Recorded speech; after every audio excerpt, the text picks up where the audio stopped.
Hi, I'm Casey Griffin, and I'm going to read Chapter 13 of The Lemonade War. Chapter 13, Crisis Management. Crisis management is a noun. Special or extraordinary methods and procedures used when a business is in danger of failing. Sucker. Oh man, you were schooled. Preschool, baby. For the third time that afternoon, Scott Spencer had gotten the drop on Evan, dribbling around him and then hitting the easy layup. So the guys were giving him the business, even the ones on his own team. It was Evan, Paul, and Ryan against Kevin, Tommy, Malik Lewis, and Scott. Evan wished that Scott hadn't shown up, but he had. They had needed the sixth guy for the 3-on-3 since Jack had gone home to ask his mom if they could all swim at his house. So what was Evan supposed to say? Anyway, Evan was 3 times the ball handler and Scott was, and everyone knew it. So it was all in fun. But it didn't feel like much fun to Evan. "What's up, man?" Paul asked. Evan dribbled the ball back and forth, left-handed, right hand, then through his legs.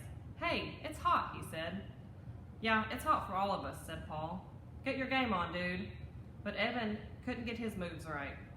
He was a half step behind himself, and every time he moved, the envelope slapped against his thigh like a reprimand.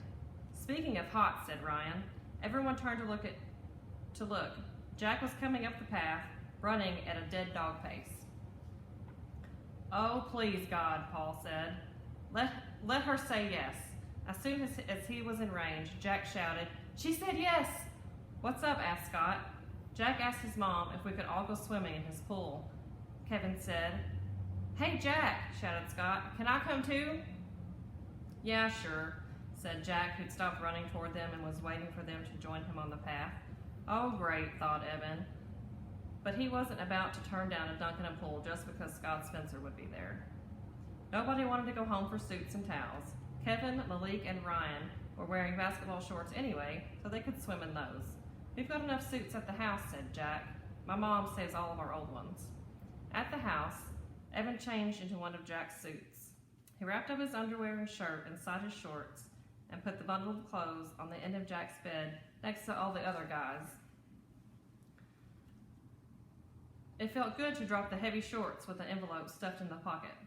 Just then, be sure he put his shoes on top of his pile of clothes.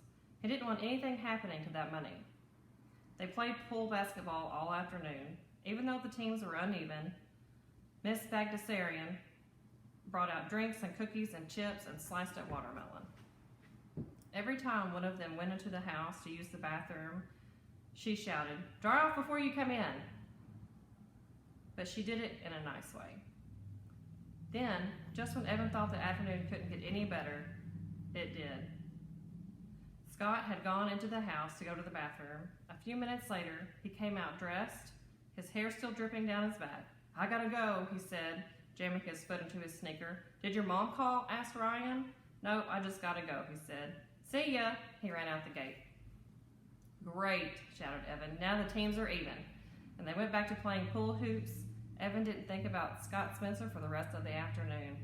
He didn't think about Scott Spencer until he went into Jack's bedroom to change back into his clothes and noticed that his shoes were on the floor and his shorts weren't folded up.